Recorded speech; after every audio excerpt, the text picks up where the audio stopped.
At 22 years of age, from Kazakhstan, the reigning world champion.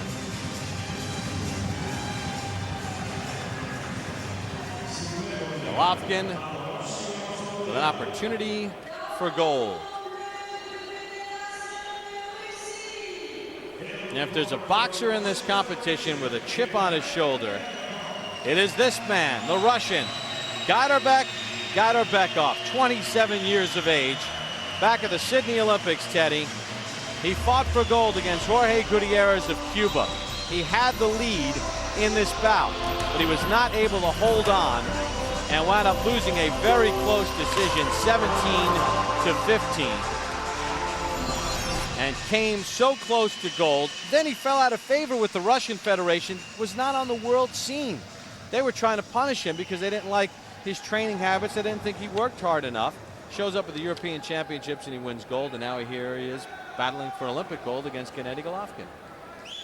Some of these athletes from these other countries, some of these harsher countries, they have less options than some of the athletes from other countries. They have to do well. Otherwise, there are pretty strong circumstances quite often. Well, the Russian Federation taught Gaidarbekov his lesson, because when he was finally reinstated on the national scene, he blitzed through the European Championships earlier this year to win gold. Can Gaidarbekov take it one step further than he did in Sydney? Can he capture the gold in the middleweight division? He's got 4 rounds to help tell that tale. Tabo Victor Mahapi from Lesotho, our referee. Well, Gaidarbekov will have to do it, as you said, with the 2003 gold medalist from the World Championships, Golovkin. Post-Soviet Russia has not won a middleweight Olympic gold medal. Both fighters similar, but right away you see one difference. Gaidarbekov has the height advantage. Will he use it? That will have a lot to do with what color medal he's wearing at the end of this bout.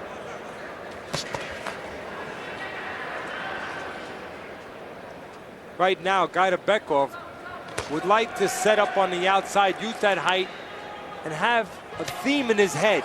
Charge Golovkin a price for the real estate he's trying to make up to get inside with the taller Gaidarbekov. And you know what that price is, Bob? It's not cash, it's punches. Gaidarbekov would like to charge Golovkin 2 or 3 punches for every foot he tries to gain. Golovkin in the red, Gaidarbekov in the blue. I've noticed in the past, Gaidarbekov, his stand at the right range, like he's going to use his height, but he doesn't move his hands to really take advantage of his height. He doesn't make the shorter man pay a price when he forces him to reach in.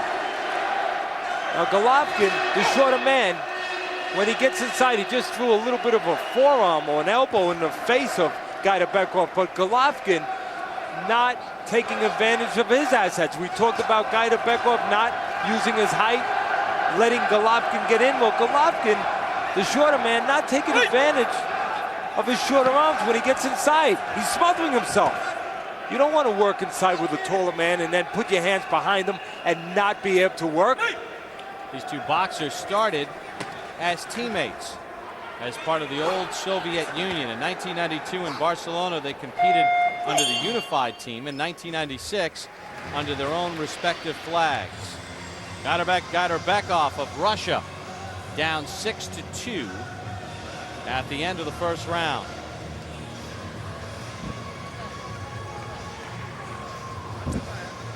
Gennady Golovkin of Kazakhstan, the Asian qualifying tournament, that's how he advanced. Of course, the reigning world champion. Kazakhstan has never won a middleweight medal, obviously, since 1996. Get a look at the breakdown from the Sydney Olympic Games. Jorge Gutierrez, the gold medal winner in this weight class. Cuba's representative in this weight class, Jordanis de Spain, was beaten in the quarterfinals by Andre Durrell of the United States, who then lost to Golovkin in the semifinals. Now number 2, Golovkin in the red with the edge. both these fighters do not properly exploit their strengths. Golovkin, the shorter man, look, he works inside, but then he allows himself to get tied up. You're the shorter man.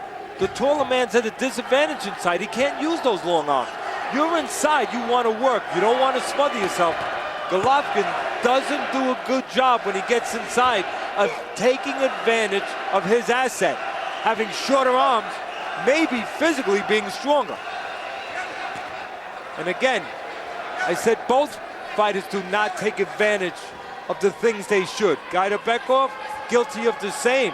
On the outside, stands at the right place to be the taller man, but doesn't make Golovkin pay when he comes in. Again, Gaidarbekov gives up his height, Bob. If you're going to be tall, you got to set your feet and stay out there. Watch the feet of Gaidarbekov, and that will tell you whether or not he's fighting tall. If they move in, he's not fighting tall. If he's in close to Golovkin, Golovkin is getting his way.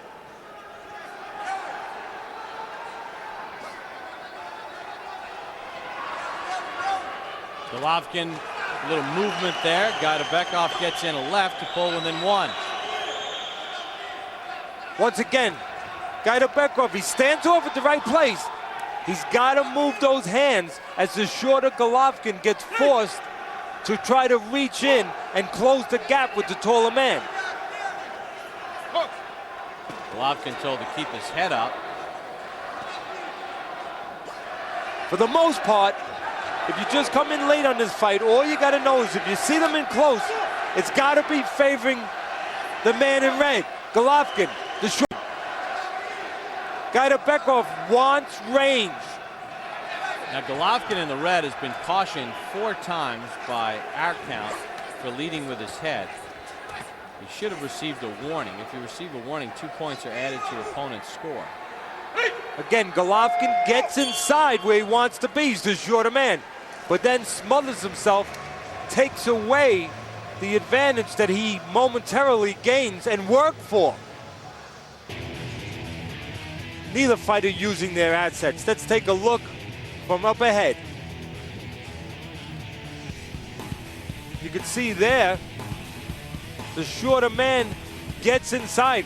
Gaidarbekov, the taller man, allows Golovkin to get inside, but Golovkin smothers himself. Can't work. Kazakhstan's 2 Olympic medals, 1996 in the light middleweight, bronze. Yamakan Abramov, and then he won gold in the light middleweight in Sydney. Gaidarbekov cruised through the European Championships. Round number 3. Golovkin, the reigning world champion in the red, in front. If you're the shorter man, which happens to be Golovkin, you want to get in close, and that's just what Golovkin did. You want to use your jab, you want to work your way in, as Golovkin just did and scored with the taller Gaidarbekov. But then when you get inside, you don't want to do this. You want to keep just a little room where you can work those shorter arms. And Gaidarbekov is edged in front. This lead will flip-flop. Not a lot to separate these two fighters because they make mutual mistakes. They give up their advantages back and forth.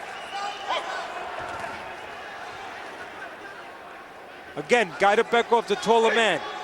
Want to know if he's using his height? Just look at his feet. If they're falling in, well, they're falling in. He's not using his height. But Gaidarbekov starting to move his hands a little more. Teddy, you thought Golovkin in the red had a style made to order for the United States' Andre Durrell. Durrell did not fight a smart bout and lost 23-18 in the semifinals to Golovkin. I still think he had a style, but he's still not in the tournament. Because as you just said, Bob, he did not use his abilities. Golovkin was slower than him, needed to be set to punch. Durrell was faster, did not use that speed, did not use the outside. And right now, Golovkin inside where he wants to be with the taller man, but not being productive, smothering himself. Teddy, this is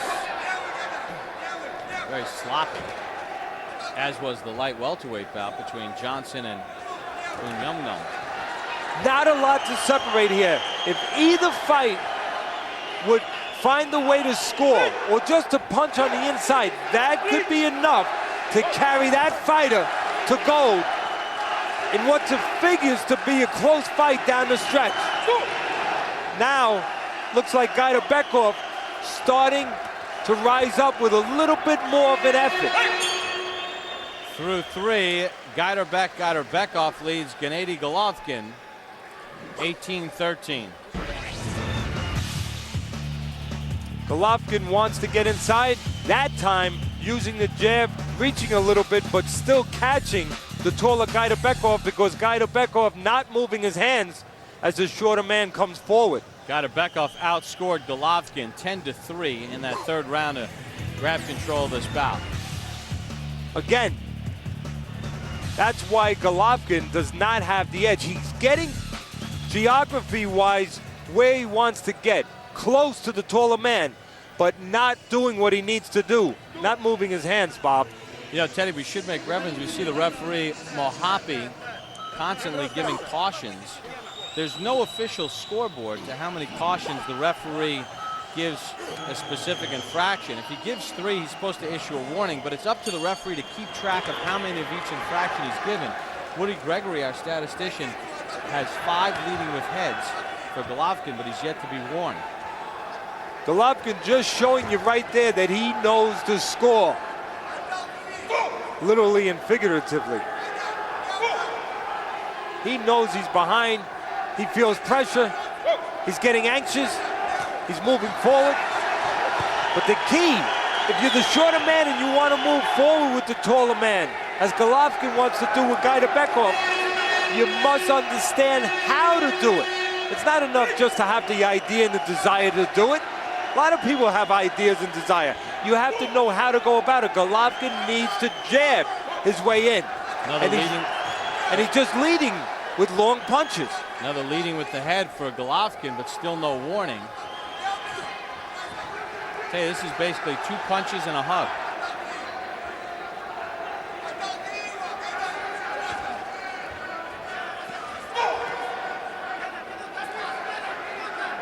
Again, Gaidarbekov, the taller man, he's standing at the right place, but then his feet fall in, and he's in a clinch. Now, if you're Gaidarbekov, you don't mind the clinches. You're ahead, you're the taller man, you want to be on the outside. But if you're Golovkin, you better mind, because the gold's slipping away, because you're not working inside.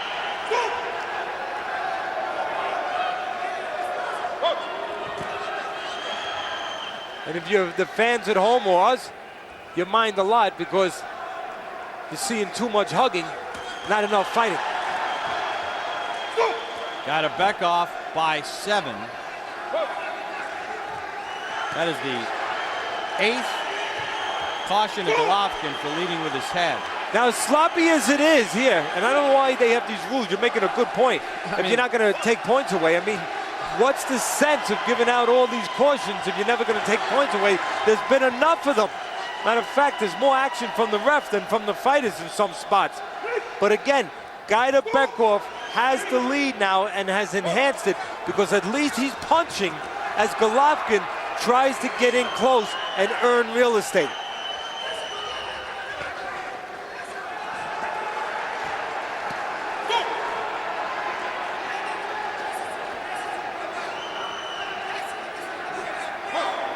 Well, you can really make the case here, Teddy, that Gaidarbekov has wrestled the gold away from Gennady Golovkin. Couldn't say it better. He avenges his loss in the finals in Sydney. He beats the reigning world champion, Golovkin. And here's how he did it right there. Gaidarbekov, for all the sloppiness, at least he threw punches in that last round as Golovkin was trying to make up real estate, close the gap. Golovkin would get in close, which he wanted to do. He's the shorter man, but then he would be out of position, his hands behind Gaidarbekov. He could not work. That's why he has to settle for silver. Gaidarbekov could not wait to get to Athens and get a gold medal. He's accomplished that feat. More after this.